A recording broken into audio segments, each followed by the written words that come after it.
tenemos el placer de contar con nosotros con Antonio González Viste. Un poco, vamos, unas pinceladas de su currículum, por lo menos, que serán 4 cosas. Decir por lo menos que sí es licenciado en Economía, licenciado en Derecho y diplomado en Sociología, cosa que no sabía, tuve que averiguar. Y luego que contamos con numerosos trabajos sobre economía, tanto en libros como en artículos, conferencias, publicaciones varias, acerca de diversos aspectos de la economía canaria fundamentalmente, también de la charla sobre la que hoy nos va a impartir, que es sobre el REF, sobre el régimen económico fiscal de Canarias, y también, por otro lado, aparte de esa vertiente, digamos, académica, otra vertiente que es una vertiente de compromiso político también, que no es nueva, y con esto no vamos a hablar aquí de edades, ¿verdad? Porque creo que todos los que estamos en esta sala salimos perdiendo, pero sí, digamos que ese compromiso político no es nuevo y ha sido fructífero también a niveles de nuestra autonomía, ¿no? Parlamentario, consejero, etcétera, etcétera. Quiero recordar, antes de que Antonio comience con su exposición, con su charla, decir el sentido de esta charla. Nosotros en Izquierda Unida Canaria, y en concreto en Gran Canaria, nos encontramos en un año programático y una de las cuestiones fundamentales que tenemos que comprometernos en dar soluciones es precisamente sobre el REF, sobre el régimen económico y fiscal de Canarias. ¿Qué política económica queremos para Canarias? En ese sentido creíamos que la persona con más conocimiento sobre este tema en Canarias era Antonio González Viste, y por eso también la convocatoria de hoy se hizo directamente a militantes y a simpatizantes, porque es una cuestión formativa para luego, a través de un debate de la militancia, proseguir y sacar una orientación sobre el REF. Ese es un poco el sentido de esta charla, de esta conferencia. Yo tengo que decir, además de ese currículum, y ya me callo, que tengo que agradecerle a Antonio, primero su presencia aquí, y hay otra cosa de su currículum que no he mencionado, pero creo que quizás, si no la más importante, es una de las más importantes, que es la labor docente. Yo tuve el gusto de disfrutar de sus clases durante un curso. Él fue mi profesor de Historia de la Economía Mundial. Fue uno de mis mejores profesores y aprendí muchísimo con él. Y como docente creo que también es una de los mejores docentes, como he dicho, o fue uno de los mejores docentes de la Universidad de Las Palmas, y es una persona con la que se disfruta y se aprende escuchando. Y sin más, les dejo con Antonio González Viste. No hay nada como tener aquí un señor que represente a uno. Una cosa, si los de atrás no me escuchan, yo les pediría por favor que se pongan aquí adelante, que la garganta no la tengo muy bien. Yo intentaré hablar en este tono, y si alguno no me escucha, yo le rogaría que se pusiera aquí delante, más que yo hablase más alto, por razones que ustedes seguro que me permiten. Una aproximación al REF. ¿Por qué tenemos en Canarias un régimen especial? Paréntesis. La primera parte de la charla va a ser más analítica y la última parte voy a reservarla para aspectos más polémicos que sobre este asunto existen, y que por lo tanto hay una especie de, primero, una explicación sencilla, pero al mismo tiempo recogiendo la complejidad del problema, y luego ya los aspectos más chocantes, más problemáticos, más de discusión. ¿Por qué un régimen especial? Y entonces, muchos de nosotros que pensamos sobre esto, al menos yo, hablamos de que hay unas características estructurales que son específicas canarias, que son distintas de las que existen en otros ámbitos, y que fundamentalmente son, primero, la insularidad. Un espacio continental y un espacio isleño son distintos. No solamente por las economías de escala, sino por la capacidad de conexión, la accesibilidad y 20.000 cosas que ustedes entienden perfectamente. Pero además somos unas islas que primero son pequeñitas. El Reino Unido de la Gran Bretaña es una isla, o Madagascar, y no digamos Australia, pero tienen unas dimensiones completamente distintas. El hecho de que sean islas pequeñas y además seamos archipiélagos Y encima las islas muy heterogéneas están desde islas, por así decirlo, saharianas como Lanzarote, a islas más propias del Atlántico húmedo, como es La Palma o La Gomera, y que todos esos elementos aportan un problema de escala pequeño, diverso, pero al mismo tiempo alejado. Somos alejados fundamentalmente en una precisión de carácter económico. Estamos alejados de los mercados en los que nos suministramos y estamos alejados de los mercados a los que abastecemos. Pero eso no quiere decir que seamos ultraperiféricos. Hoy en día nos soban por las narices el tema de la ultraperificidad, ese palabra tan así. Pero eso, la ultraperiferia en Canarias significa que hay un centro y que nosotros somos su periferia. Cuando en realidad en la vida económica atlántica nosotros no somos el epifenómeno de nada, sino que incluso en el Atlántico nosotros somos un centro importante. De manera que estamos alejados de los mercados que abastecemos y que suministramos, pero eso no quiere decir que seamos ultraperiféricos, sino que estamos alejados. A lo mejor dentro de 100 años estamos mucho más próximos porque el desierto aquí enfrente, por las razones que puedan suceder, tiene un enorme potencial de desarrollo. Pero es que además, desde los primerísimos momentos de la conquista de Canarias, Canarias atraviesa y se embarca en un proceso de tremenda especialización productiva.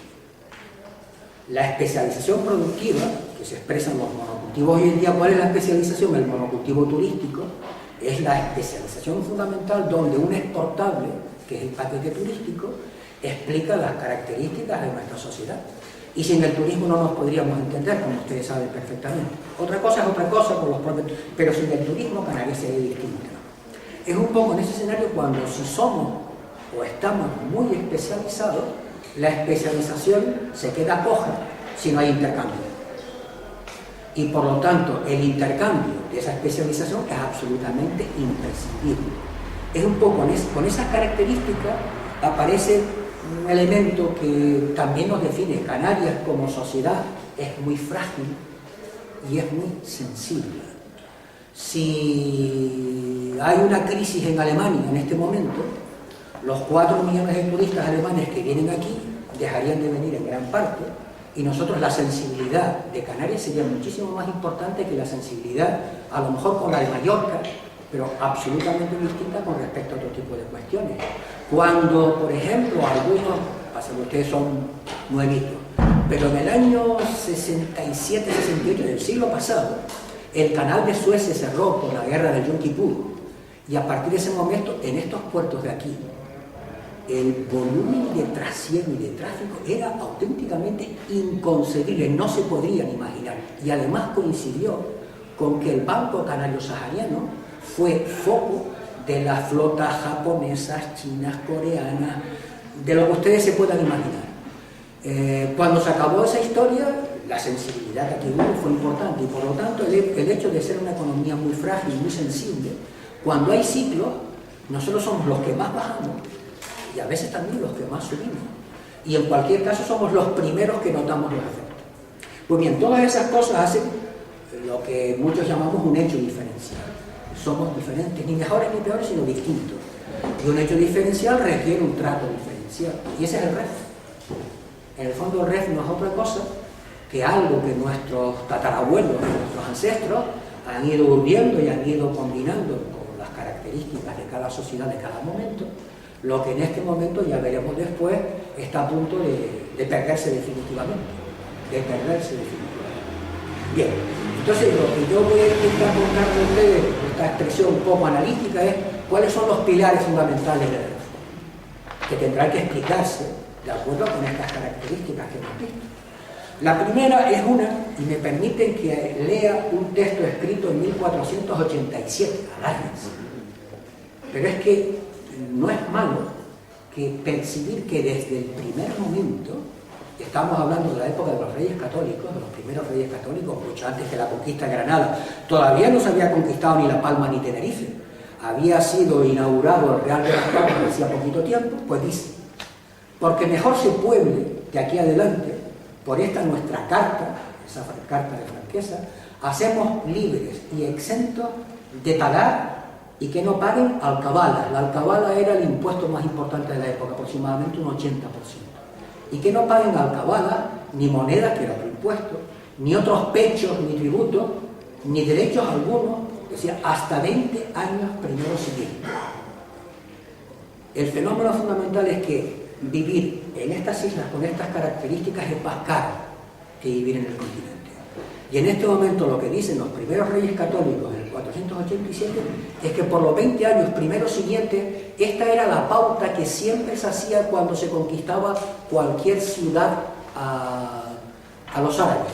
La guerra, los 8 siglos de la guerra de la Reconquista. Cada vez que se ocupaba una ciudad, se hacía esta declaración.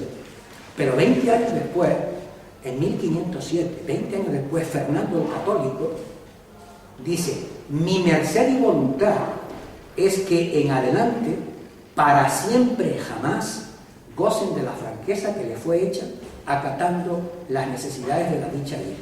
Ya no se trata de una cuestión de carácter coyuntural, sino es para siempre jamás, en la expresión que esta gente utilizaba. Eso significaba que fundamentalmente en diferencia, no solamente temporal, los 20 primeros años como cualquier sitio, sino la totalidad, el tratamiento de los impuestos sobre los consumos, sobre los gastos, aquí en Canarias prácticamente desaparece porque el coste de la vida haría inhabitable, y desde luego la gente no vendría aquí, como dice este texto, solamente para ese tipo de cosas. Hoy en día, todavía los impuestos indirectos nuestros, el IJIC, el IVA, el IJIC, el impuesto sobre los combustibles, todos los impuestos indirectos son, ahora veremos, después lo veremos, porque ahora la franqueza es que nadie desde fuera nos ponga impuestos. Luego veremos, y adelanto un poquito, que estos impuestos que hoy existen es porque nos hemos puesto nosotros. Hemos defendido el principio que somos franquicia de imposición indirecta con respecto a cualquier otro ámbito, pero que aquí en Canarias los cabildos y hoy en día la Junta de Canarias o el Gobierno de Canarias, la Comunidad Autónoma, sí que lo puede hacer. En cualquier caso, ese es un pilar, a mi juicio, evidente de lo que supone desde los primeros inicios un tratamiento distinto a un hecho objetivamente diferenciado. Segundo pilar, o segundo aspecto, pues recurro también a que en 1528, prácticamente la misma época que vimos hace un momento, y ya no les leo más historias del siglo XVI. Este es el último parrafito, pero que me vale, porque además tiene todo el encanto del lenguaje de aquella época, y que caramba, es una manera de reconocer por parte de los reyes de Castilla las cosas que hoy en día muchas veces no se nos reconoce, o no es que se nos reconozca, sino que se nos entienda. Dice Fernando el Católico: porque la dicha isla sea más poblada y ennoblecida y proveída de las cosas necesarias, y atento, y porque la fabricación de azúcares no cese, confirmamos y aprobamos que gocen de ella, de esta franquicia, así los vecinos y moradores de la isla, como a otras cualquiera personas de cualquier nación o reino, señoríos, condición y calidad, que de aquí adelante viniesen a cargar, descargar, vender, tratar y contratar. En el fondo estamos viendo lo que es el inicio de las libertades comerciales. En esta época y en este momento, el capitalismo comercial comienza a sacar la nariz en el ámbito de la economía mundial y está persiguiéndose lo que va después ser el imperialismo con toda su potencia. Pero es bueno que reconozcamos que, por ejemplo, las economías de plantación del Caribe, fundamentalmente con el azúcar, tienen en este momento en Canarias su primer origen, y es un poco a partir de estos elementos cuando aparecen las libertades comerciales. Es verdad que cuando las especificidades canarias o las producciones canarias coinciden con las peninsulares, cuando se producía azúcar o cuando se producía otro tipo de cosas, no había problema porque en la península no se producía. Pero cuando la época de los vinos, en el monocultivo de los vinos, los siglos XVII, XVI, XVIII, la península sí que produce vino. Y en la Casa de Contratación de Sevilla y el Consejo de Castilla entran en conflicto con Canarias por ver quién envía los vinos y los malvasías a la América Latina, a las Indias de aquel entonces. Y es un continuo conflicto entre unos y otros por razones de intereses contrapuestos, como ustedes podrán entender, pero ese hilo nos lleva a 1852 con los puertos francos, la franquicia. si nos hemos especializado como una manera de atender a nuestras necesidades económicas, una especialización que no es otra cosa que producir mucho de una cosa, de lo que mejor podemos hacer y olvidarnos del resto, una tremenda y muy poderosa especialización no funciona sin el intercambio. Y por lo tanto el intercambio es como el guante para la mano de la economía que estamos viendo. Aparecen, por lo tanto, el segundo pilar, que es básicamente las libertades comerciales, que ya veremos en este momento hoy en día que están reducidas. Estos dos elementos aparecen a lo largo de todo este tiempo y siempre aparece un elemento de excepción. Libertades comerciales, se dice así, pero aparece un pero. Porque lo que se llaman las producciones sensibles de Canarias en cada momento, las producciones sensibles de Canarias en cada momento, por cada uno de los reconocimientos y los reales decretos y las órdenes, etcétera, etcétera, aparecen siempre que se puede libertar, a excepción de aquellas producciones que en cada momento histórico tenían importancia. Esas siempre se quedan al margen. Hoy en día, por ejemplo, nos pasa con el plátano, nos pasa con algún tipo del tomate o con algún tipo de cuestiones todavía, o con la tarifa especial para las producciones que en este momento el gobierno de Canarias considera esenciales. Es un poco en ese escenario donde aparece, verdad, libertades comerciales, pero hay un pero a continuación que está específicamente orientado a la defensa de las producciones sensibles que en cada momento se considera, no a la totalidad, porque la totalidad es libre comercio, sino que en cada momento se considera que puede ser de especial necesidad o de tremendo perjuicio el que no fuese un poco en ese sentido, por así decirlo, protegida. Y hay que esperar a que para que aparezcan nuevos pilares del REF, que hoy en día todos ustedes evidentemente lo perciben y lo saben y lo conocen. Hay que esperar hasta 1972.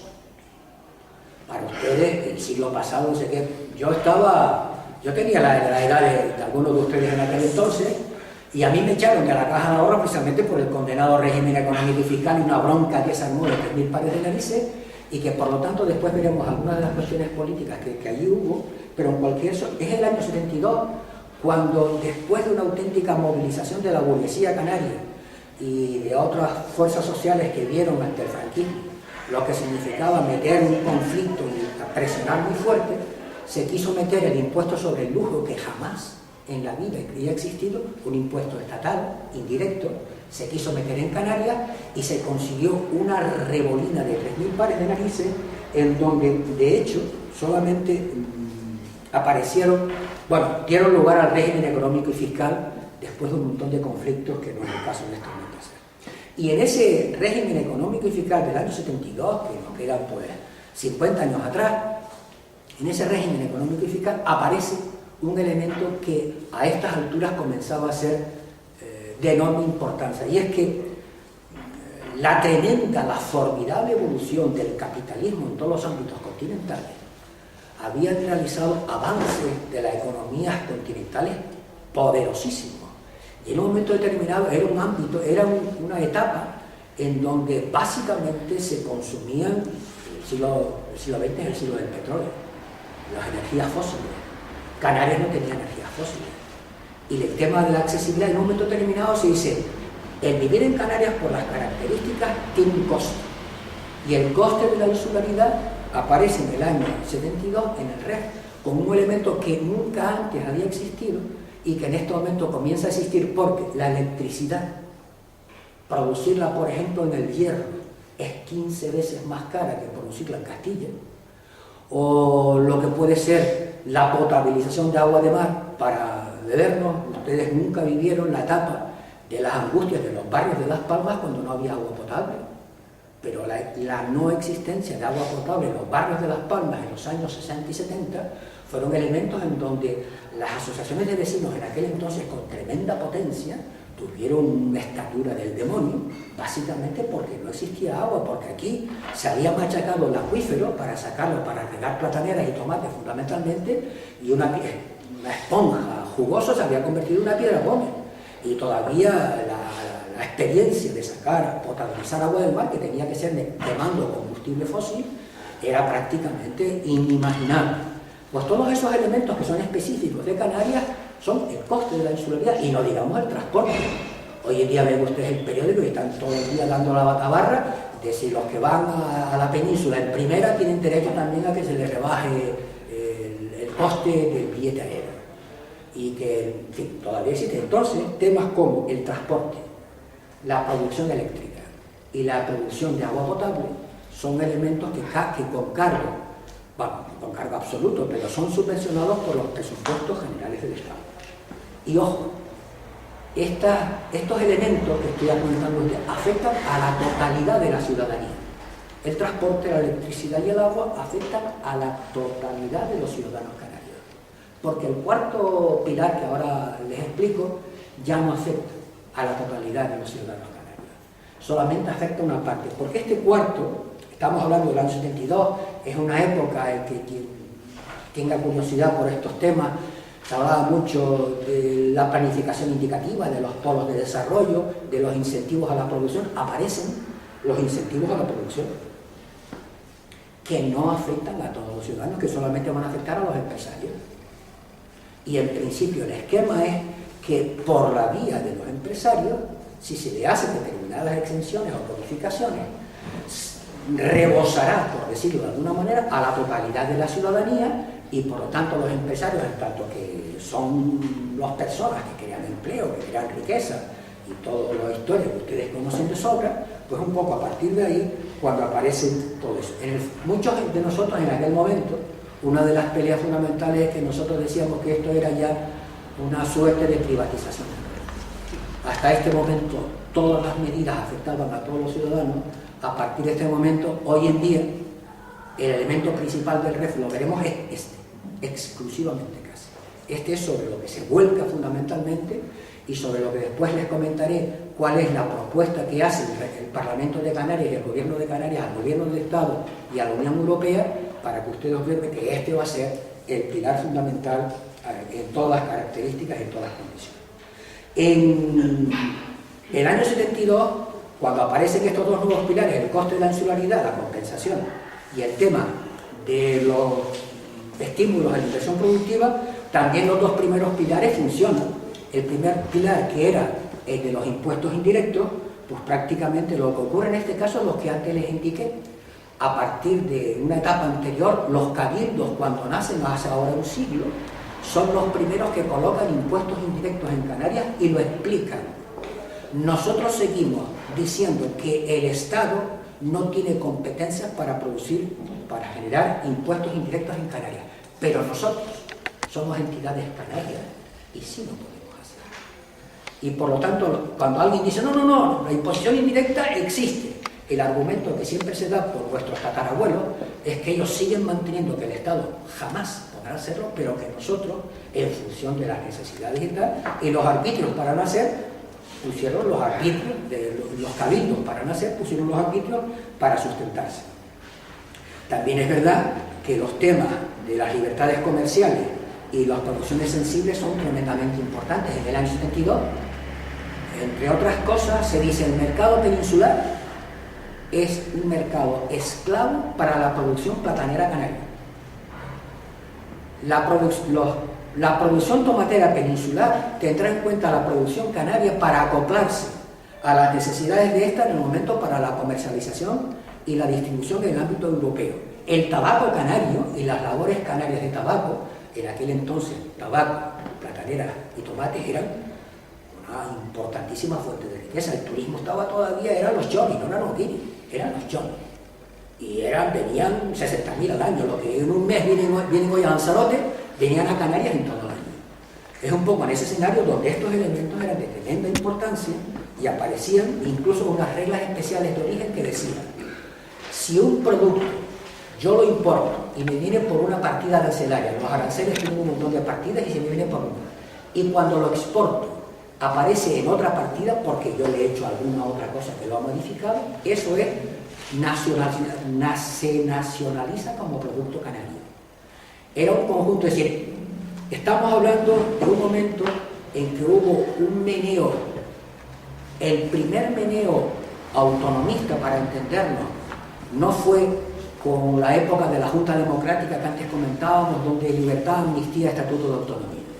El primer elemento de lucha autonómica de verdad fue prácticamente, pues, casi 10 años antes, en el fenómeno específico de qué se haría con el REF, porque en la Universidad de La Laguna algunos de los que todavía andamos por las calles, establecimos y propusimos un estatuto de Junior, que no era otra cosa que un estatuto de autonomía en donde se exigía democracia, elecciones libres, capacidad de planificar la economía, como es lógico. Se armó una buena movida, pero como es lógico en aquellas ocasiones. Pero la burguesía canaria se amparó en toda esta situación y consiguió que los plátanos, que los tomates, que las pescas, que los tabacos, que no sé qué y que no sé cuánto, un montón de cosas que yo les acabo de comentar, se consiguieron fundamentalmente porque la sociedad canaria, con todas las limitaciones de la época, hubo una importancia. Bien, y entonces tenemos que, para colocarnos, fíjense, ahora me coloco en hoy, pero yo creo que era importante porque el REF no es una cosa de ayer. Desde que estamos aquí, tenemos algún elemento de que no es otra cosa que el principio de reconocimiento de características estructurales diferenciadas, que no consiste en que sea una especie de tablas de la ley y de cartón piedra, sino que van evolucionando con el tiempo. Después les contaré algunas de las cuestiones que a mí me parecen hoy especialmente importantes para ser entendidas por un REF que no solamente se preocupe de la inversión de los empresarios privados, sino que también se preocupe de la totalidad de los ciudadanos canarios en las condiciones actuales. Pero en cualquier caso, en 1991 y 1994 hay las cosas de la vida. Primero hubo una ley fiscal y luego hubo una ley económica. Y alguien preguntará, ¿qué estaban desguazando el REF? Sí. Pues de los 60 diputados en el Parlamento de Canarias entonces nos quedamos 5, intentando, entre otras cosas, que fuera una misma ley, aparte de otras muchas historias. Pero en cualquier caso, lo que estaba funcionando allí era una situación de estas características. A pesar de todo, entre 1986, 1972 el REF, 1991 y 94 el REF actual, pero en el medio, entre 1986 y 1991, los canarios conseguimos una cosa que ya nadie se acuerda, que se llamó el Protocolo 2, con una adhesión absolutamente especial, específica a la Unión Europea, y que pasó a la situación actual, que es de integración absoluta, con excepciones, pero la integración absoluta formal, a petición del Parlamento de Canarias, donde también nos quedamos 4 amachando, contra 56, pasaron las cosas así, pero durante un quinquenio, Canarias estuvo fuera de las políticas comerciales de la Unión Europea, fuera del IVA y por lo tanto del IGI, y fuera de todas las políticas comerciales, siendo una parte, pero absolutamente manteniendo los pilares que antes les comentaba. El movimiento especialmente platanero, el movimiento agrícola, tuvo tal presión que, como es lógico, el gobierno de España encantado de que le quitaran la especificidad canaria. Europa ni les cuento. Y por eso un poco les contaba que hubo un quinquenio, 86 a 91, en donde hubo, la ley del 91 fue la que vino a sustituir el protocolo, que no tenemos ocasión de hablar aquí porque es algo histórico, pero de todas maneras es interesante ver que las cosas no han sido tan lineales, sino que ha habido un montón de tiras y aflojas, en donde determinados sectores de la sociedad canaria a lo mejor coincidieron en un momento determinado, en otros momentos entraban en conflicto, pero en cualquier caso, eso a mi juicio, lo que expresa es que la situación de la sociedad canaria es diferente, y que por tanto ahí se pueden encontrar un montón de elementos que vayan unificando, de acuerdo con el saber hacer de la política y el saber estar donde se tiene que estar, lo cual es complicado y difícil en cada momento, pero un poco así. ¿Qué supone estas nuevas leyes del 91-94 de plena integración de la Unión Europea? En primer lugar, que sigue no habiendo impuestos estatales indirectos ni impuestos europeos indirectos. Es más, la totalidad de la imposición indirecta es canaria. IGIC, APIC, el impuesto sobre los combustibles, que es uno de los principales recursos de nuestra comunidad autónoma, y en cualquier caso, estos tres que son los fundamentales, mucho más baratos que lo que en la península es el IVA, el IGIC y el IVA, que es una diferencia notable, el impuesto sobre los carburantes y el descuento, y el tema de la PIC es un tema fundamentalmente de protección de las producciones sensibles. En cualquier caso, el pilar de que no hay imposición indirecta externa a Canarias se mantiene. ¿Y qué pasa con las libertades comerciales? Pues que después del protocolo 2, se incorpora a Canarias, como cualquier otro territorio de la Unión Europea, a las políticas comunitarias y al acervo comunitario y a toda la historia. Pero, a pesar de los pesares, con un volumen de excepciones absolutamente inimaginable para cualquier otro lugar, que no es otra cosa también que el reconocimiento de que las diferencias están ahí, que no se trata de privilegios, sino que son de cosas como muy distintas y que hoy en día se expresan en temas como, por ejemplo, el Poseicán. ¿El Poseicán qué es? El Poseicán, con todas las barbaridades que hay dentro puede haber y que las hay, pero el Poseicán es lo que permite que tomateros, plataneros y agricultura de producción interior en Canarias y ganadería de producción interior en Canarias tenga, en algunos casos como el del plátano, unos niveles de protección abrumadores. No hay otro en la Unión Europea que sea mayor que el plátano, por las razones que ustedes muy bien se pueden imaginar. Los tomates han estado siempre peleando y últimamente han conseguido importantes recursos fundamentalmente destinados al transporte del tomate y que están también en el Poseicán, o lo que puede ser el tema de la agricultura local, como les digo. Oye, bien, si ustedes tienen gallinas, vacas, pollinos, cualquier cosa, tienen ustedes los correspondientes subvenciones, o bien por superficie, o bien por cabeza de ganado, o por cualquier cosa, que no es otra cosa que esto. Luego está el REA, el régimen especial de abastecimiento. Ese es un conflicto. El conflicto es, no podemos entrar solamente en los precios. El régimen especial de abastecimiento en Canarias, nosotros prácticamente, fíjense ustedes, otro de los elementos que después veremos, casi importamos el 85% de todos los alimentos que consumimos. Atiendan, más del 85% de todos los alimentos que consumimos nosotros y los 10 millones de visitantes de todos los años, más del 85% lo importamos. Es un poco en ese escenario donde las importaciones con el arancel europeo nos colocaban en unas condiciones absolutamente carísimas. Y entonces lo que se hace es que con el REA se subvenciona las importaciones del resto del mundo para que entren aquí a precios internacionales, por ejemplo, el millo, el trigo, la cebada, los cereales, los productos de primera necesidad, pues básicamente entran así. Lo que ocurre entonces es que hay un conflicto, porque si el Poseicán lo que hace es subvencionar a la producción local, para el consumo local fundamentalmente, y el REA lo que hace es abaratar las importaciones para que no crezca mucho el índice de precios al consumo, hay un conflicto latente. Y todo conflicto latente tenemos que intentar, es un conflicto. ¿Se puede resolver? Lo que tenemos que hacer fundamentalmente es buscar la sensatez y el equilibrio entre esos dos elementos. Pero por ahí están siempre tironeando y normalmente quienes ganan son los importadores. Y no se les puede a ustedes pasar de extraño que quienes ganen sean los importadores en relación con lo que pueden ser los agricultores y los campesinos de nuestra isla. Incluso para los productos industriales, coches, maquinarias, etcétera, etcétera, también hay exenciones para lo que puede significar, hay una especie de calendario, de una especie de previsión de balance. Si anualmente Canarias importa tales volúmenes de tal producto y tales volúmenes de otros, sabemos que más o menos en esas cantidades son los volúmenes normales de comercio y esos también los excepcionamos del arancel. Como ustedes verán, el arancel significa básicamente, es decir, de derecho ustedes están metidos en un grupo.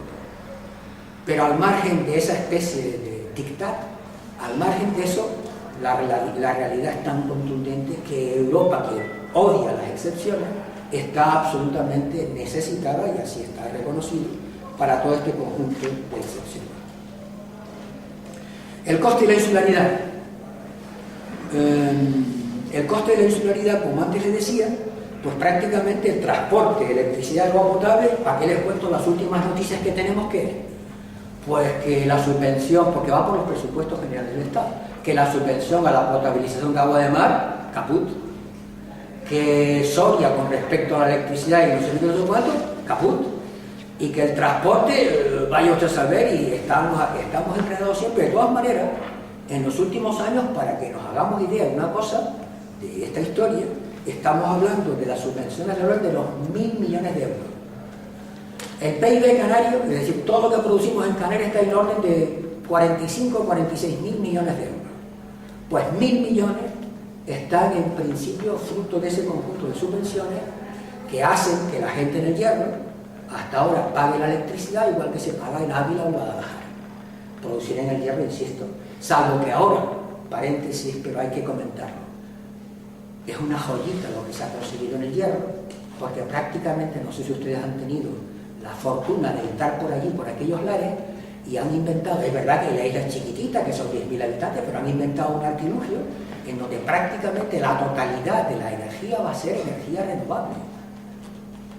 Por una historia de colocar agua potable en altura y cuando no hay viento, en fin, algo que de verdad debería de ser auténticamente. La única lástima para mí es que no es solo del Cabildo, sino que está Endesa de por medio, como lógico, y que está pues con mayoría en ese ámbito. Pero en cualquier caso, el tema de los costes de la insularidad es algo que en principio todos los canarios, cuando ahora el lío famoso de tener que llevar el condenado certificado de residencia, no era otra cosa para que nos reconocieran que se decía, recuerden ustedes que estábamos viajando 300.000 veces y que estábamos engañando al resto del mundo.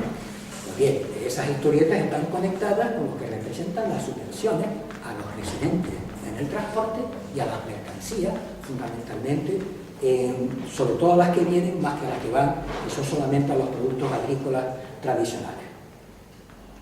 Estímulos a la inversión. Recuerden, este es el único pilar cuyo objetivo y cuyo destinatario no es la totalidad de los canarios. Es la particularidad de los empresarios canarios. Entonces, en ese sentido, no cabe la menor duda. Ahora veremos, insisto, la primera parte va a ser más analítica, la parte más polémica la voy a contar dentro de un par de minutos, pero en este caso, el aspecto más conocido, el más voluminoso, el más debatido, el más polémico, básicamente es el que se refiere sobre todo a la Reserva de Inversiones Canaria, la famosa RIC, que todos ustedes conocen de seguro, que ha sido objeto de debate y de seguro que muchos de ustedes y yo no vamos a estar de acuerdo en lo que después digamos, y eso no es malo. A mi juicio eso es bueno. Bien, pues aparte de la RIC hay otra serie de deducción por inversiones, que es algo parecido pero es distinto. Cualquier persona que produzca bienes físicos en Canarias tiene una deducción casi del 50% del impuesto de cualquier empresario. Es decir, hay toda una batería de incentivos a la inversión productiva y a la creación de riqueza. Teóricamente es porque crea empleo. Ese fue el motivo fundamental de su origen. Características de la RIC. Ahora describo. En primer lugar, tiene una potencia del demonio. En los años del boom, años 94, 95, 96, llegó a suponer el 5% del PIB canario. Estamos hablando a lo mejor de los 3.000 millones de euros. Una auténtica salvajada. En este momento, en el año 13, la previsión que existe es que se sitúe en el 1,5% del PIB en el entorno de los 650 millones de euros.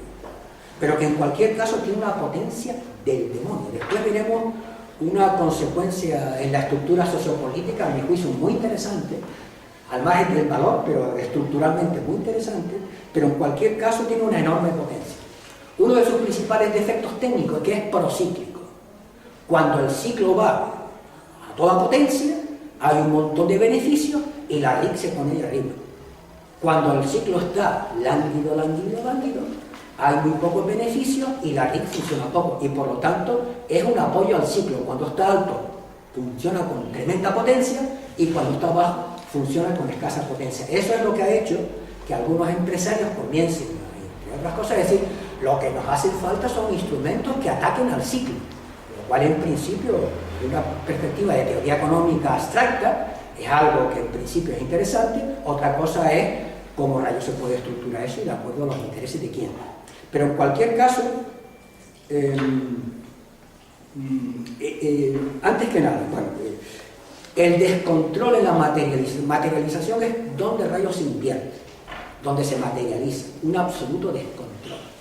El tema de RIC metida en vivienda, en piso, y RIC metida en suelo, es una cosa absolutamente escandalosa en todos estos años, como ustedes pueden imaginarse, porque además estábamos en plena burbuja inmobiliaria.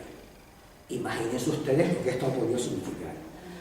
La deuda pública, fíjense, la deuda pública supone que hasta ahora un señor que tenga posibilidad de materializar RIC puede la mitad, el 50%, hacerlo en deuda pública que pueda emitir, por ejemplo, el Cabildo de Gran Canaria o el Ayuntamiento de San Bartolomé de Tirana, siempre con el permiso del Ministerio de Hacienda. Pero en cualquier caso, quien lo emite serían estas instituciones. Y entonces resulta que los empresarios, sin tener ningún tipo de actividad emprendedora, sin tener ningún riesgo, sin tener ningún tipo de actividad de generación de empleo, sino simplemente porque las entidades públicas emiten deuda pública, ellos pueden hasta la mitad de su RIC invertirla en deuda pública, y entonces en el fondo técnicamente ¿eso qué es? Pues eso no es inversión, eso es ahorro. Y entonces todos decimos, bueno, aparte de ser una auténtica antología del exceso, lo que está claro es que si eso es así, el ahorro también Germán, también Antonio, también cualquiera de ustedes también lo puede hacer. Un paréntesis. ¿La RIC qué es? Pues bien, en números redondos, el impuesto de sociedades actualmente está en el 33%, supongamos 30%. ¿Qué dice la RIC? Pues bien, si yo tengo 100 pesetas o 100 euros de beneficio, la empresa de Antonio tiene en el año 2012 100 de beneficio. Yo tengo que pagar 33 a Hacienda. Pero, si yo invierto esos 100, Hacienda me condona el 90% de esos 33, que son 30. Si yo invirtiese en RIC, yo metería 66, Estado se quedaría con 3 y el resto del 30 sería impuestos que dejo de pagar. De manera que ese tipo de cuestiones, ¿qué significa? Que se arrastra 2/3 de los beneficios que antes se quedaban en impuestos, y ahora si el personaje quiera acoplarse a la RIC, tiene que invertirlo. Tiene 3 años para poder hacerlo. Si a 3 años no lo hace, tendría que pagar el impuesto correspondiente, aunque uno de los líos que en este momento existe, como ustedes pueden entender, es que haya prórroga. Y luego, al cabo de 5 años, esas inversiones pasan directamente a la propiedad de quien hizo esa inversión. De forma que eso es la ley. Y entonces, a partir de ese momento, pues la polémica está servida. La ley es un elemento de tremenda potencia, entre otras cosas. Antes les comenté una consecuencia estructural curiosa. Fíjense ustedes, hace 30 años, 40, 30, 25, las principales cadenas hoteleras canarias, todas, eran extranjeras. Hoy, cadenas hoteleras importantísimas son de empresarios canarios. Y ahí está la RIC. Ahí está la RIC. Hoy en día, cuando yo qué sé, el follón que hay con el palmeral del oasis de Maspalomas, pues está peleando una extranjera que antes no tendría competencia con una canaria. Por supuesto, no estoy diciendo que los empresarios canarios tengan un pedigrí distinto a los empresarios de cualquier sitio. Lo que estoy diciendo es que nunca antes en la historia de Canarias el volumen, el nivel empresarial canario era siempre absolutamente dependiente de quienes señoreaban el ejército. En este momento comienza a haber un cierto equilibrio entre algunas cosas de estas que son fruto de lo que supone la RIC, y que por lo tanto, imagínense ustedes, para los empresarios, entre otras cosas, la RIC es, imagínense ustedes. Pues bien, en cualquier caso, esto, o sea, es verdad que también es cierto que por la cantidad de recursos europeos que han venido, porque estábamos en la burbuja de la construcción, y por algún otro tipo de elementos, entre otras cosas, la mayor cualificación de la mano de obra canaria y de la sociedad canaria en su conjunto. Pero ese hecho de la estructura empresarial yo creo que es significativo y que ayuda a entender un montón de cosas que antes no existían. Bien, las cosas así, y ahora entramos les voy a contar a ustedes porque está en vigor, está funcionando una propuesta del Parlamento de Canarias planteada por el Gobierno de Canarias ante el Ministerio del Gobierno de España y el Gobierno de la Unión Europea para modificar el REF. Y yo creo que es bueno que de toda la batalla y de toda la perorata que le he pegado a ustedes, me caches en la mano, los estoy machacando 3/4 de hora, no tengo compasión, pero yo no soy culpable aquí. Culpable.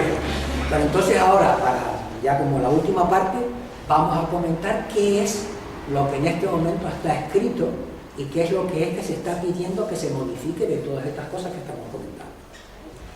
Y hay una primera cuestión que a mí me parece esencial, que puede que a mucha gente no le interese hablar de ella, especialmente a la burguesía y especialmente a quienes están con toda esta historia, no le interesa, porque el REF, a poquito que ustedes con su amabilidad me hayan seguido, no es otra cosa que algo que está muy pegado a unas estructuras, unas características estructurales nuestras, y que a lo largo del tiempo han intentado reflejar los intereses canarios diferentes y distintos al ámbito de los continentes y de los no sé qué y los no sé cuántos.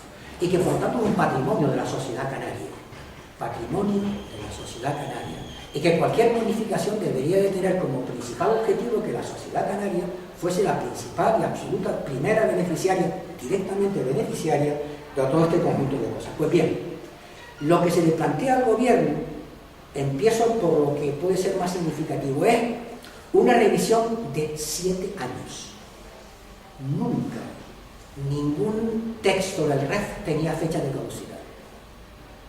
En este momento es de 7 años, de 2014 a 2020, porque una cosa que se llama los marcos de apoyo comunitario funcionan cada 7 años, y entonces lo que ha hecho el gobierno de Canarias es que en los marcos de apoyo yo me coloco mi REF.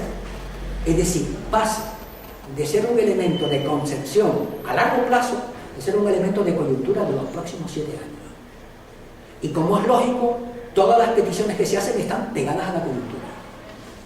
Y como es lógico, están pegadas a la coyuntura de acuerdo con los intereses que son los que definen en este momento el ámbito de expresión de los intereses del gobierno de Canarias, y que van fundamentalmente emitidos, y no tenemos en principio nada que decir, a la reactivación económica, por supuesto.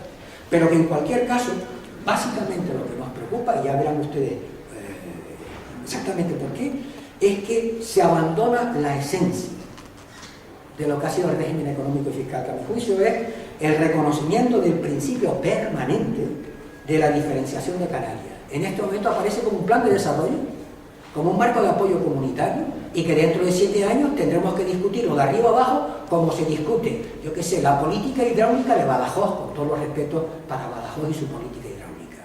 Y que en principio, ya verán ustedes como esto además se concatena con todo lo demás, pues de hecho lo que va a suponer es que en el periodo, en la coyuntura del plan de desarrollo económico, lo principal es, se dice por parte de aquí, que los empresarios tengan cada vez más facilidades y más capacidad para invertir muchísimo más recursos, y que a partir de ahí, por generación divina, aparecerá el empleo, la riqueza y la calidad de vida. Eso es un poco lo que está. El principio, es decir, la esencia de la jugada, que como es lógico se oculta rotundamente, se oculta con, no es muy largo, me parece que son 15 páginas, pero se oculta, ahora se habla de incentivos fiscales y de incentivos económicos, se hace una retahíla del demonio, pero se oculta que lo que está haciendo es que el REF va a funcionar en los próximos 7 años. Va a funcionar en el mismo periodo que los marcos de apoyo comunitario. Va a estar pegado a la coyuntura, y en principio, ahora veremos que se olvida de un montón de cosas importantes, va a ir a defender los intereses de quienes ustedes conocen perfectamente. Incentivos fiscales. Podemos centrarnos, es decir, podemos centrarnos en la RIC, ¿por qué no?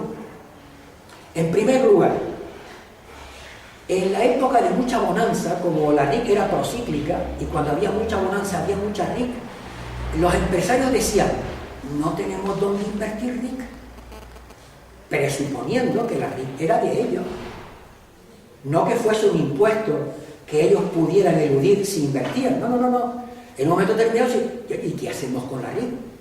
Estrellita, lucecita, la invertimos fuera. La República Dominicana, Marruecos, Senegal, Cancún. Entonces, a partir de ahí, pues, aunque aquí estuviésemos bollantes, pero observen, la reserva de inversiones está hecha fundamentalmente porque es una sociedad con fuerte paro, en donde el paro y el volumen de paro interior es el que justifica y explica algún tipo de... Incluso la argumentación de los empresarios es la que justifica y legitima que en un momento determinado no se paguen impuestos. Y no se paguen impuestos en un territorio determinado, impuestos que se generan en ese territorio, fundamentalmente para canalizar teóricamente en ese territorio las correspondientes inversiones. Si usted lo que hace es en ese territorio sacar, succionar como una pajita el correspondiente volumen de recursos, el 1% en el último año, hasta el 5% en los años del boom, y usted me los permite colocar fuera, lo que está usted diciendo es que Canarias para usted es simplemente una coartada, nada que ver con la sociedad canaria, toda esta historia, y a partir de ahí. Por supuesto, eso es lo primero. Y luego, que la materialización sea posible en todo. Después de mucho denunciar, en los últimos tiempos se había conseguido que la RIC no se pudiera aplicar ni a suelo ni a vivienda. Por razones que ustedes podrán entender perfectamente. Ahora, lo que se reclama es que también sea posible meterlo en el suelo y meterlo en la vivienda. Y hay una expresión que uno, conociendo lo que conoce hoy y lo que todo el mundo dice, poder invertirlo incluso en cualquier tipo de instrumento financiero. Ustedes han oído hablar de las preferentes. Ustedes han oído hablar de los activos tóxicos. Ustedes han, pues, se habla, sí, tal cual, que pueda materializarse en cualquier tipo de instrumento financiero. Es decir, la voracidad, la avaricia, la codicia, lo que ustedes quieran, es de tal magnitud que, por supuesto, dicen que hay que simplificar las obligaciones formales. Las obligaciones formales es que tiene que estar 3 años, que dentro de 5 años, esas son obligaciones formales, y la cara es que se las dicen, hay que atenuar el régimen sancionador, y lo piden. Que si yo hago, a pesar de todo esto, si yo hago farfullo, usted me mira con cuidadito. Atenuar el régimen sancionador. Eso está escrito blanco sobre negro en el texto que se ha enviado hacia afuera. Entonces, a partir de ahí, ustedes podrán entender y podrán imaginar lo que puede ser que en este momento el REF no es otra cosa que un plan de desarrollo de 7 años, en donde lo que nos es fundamental a quienes han realizado todo esto es dotarnos de la totalidad de los instrumentos, los que hemos tenido, los que pudiéramos tener, los que tienen sentido, los que no tienen sentido y cualquier tipo de cosa, incluso amparándose en que hay una cosa que se llama las pymes, pequeñas y medianas empresas. Por cierto, las pymes son hasta 250 trabajadores. En Canarias menos 4, todos somos pymes, menos 4 o 6 o 7. Pues bien, a las pymes, que si la seguridad social, que si los impuestos de transmisión, es decir, una batería inmensa de exenciones y de bonificaciones a la inversión de las pymes. Los incentivos económicos, como no está el horno para bollo, pues ya habrán visto ustedes que lo que se hace es discutir, y que afortunadamente lo sacaron de los trenes, pero 4 millones de euros cuando se discutieron los presupuestos salieron de los trenes, este tren que iban a colocar por aquí, para la potabilización de agua de mar y algún tipo de cosas. En cualquier caso, las medidas sobre los temas del coste de la insularidad aparecen, pero desde luego aparecen absolutamente descafeinados, sabiendo que como no hay recursos y como pidan eso se van a dar con la frente y con la cabeza, ustedes se pueden imaginar y tal. Entonces, para acabar, si eso es lo que piden, ¿qué podríamos nosotros reflexionar sobre eso? En primer lugar, yo creo que lo he intentado, es una opinión particular, pero yo creo que está bien sustentado. El REF no es una especie de tablas de la ley que valgan en el siglo XVI y en el siglo XXI. El REF no es otra cosa que, como antes le decía, el reconocimiento del principio permanente de la diferenciación. Y entonces, en este momento, hay algunas cosas en Canarias específicas de la coyuntura de esta generación que sean completamente distintas y que no tengan nada que ver con lo que pasó históricamente, y lo digo, sí. Cuando en el año 72 aparecen los pluses al transporte, a la electricidad y a la producción de energía, es que Canarias no tenía recursos naturales. Los recursos naturales entonces energéticos eran exclusivamente los recursos fósiles. Y Canarias, salvo que Soria y sus muchachos de Repsol consigan hacer lo que vamos a intentar que no hagan, pero en principio no tenemos esos recursos. Incluso aunque aparezcan ahí, no van a ser recursos canarios como ustedes saben. Pero en cualquier caso, en este momento resulta que, y se lo digo en primera persona, yo he escrito hace 50 años, no me temblaba el pulso, que Canarias no tiene y carece de recursos naturales energéticos, punto. Y lo he escrito, es más, todos lo decíamos. Pero es que en este momento Canarias es la Arabia Saudí de las energías renovables. Es la Arabia Saudí de las energías renovables. Cambia por completo el escenario. Y entonces alguien se puede preguntar, las perras que antes ustedes daban para disminuir los costes de quemar fuel, ¿por qué no nos la dan para instalar las energías limpias y hacer un nuevo modelo energético?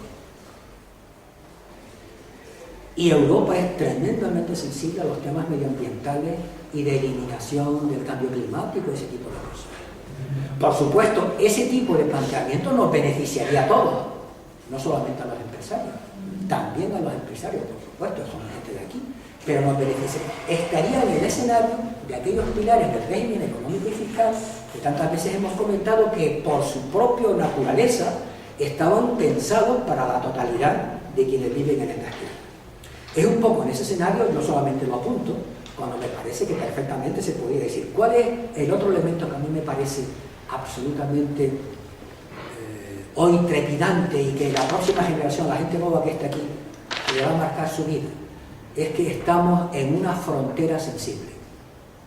Una frontera sensible significa una frontera entre la riqueza y la pobreza, el mundo incorporado, el mundo enriquecido y el mundo empobrecido, ahí está.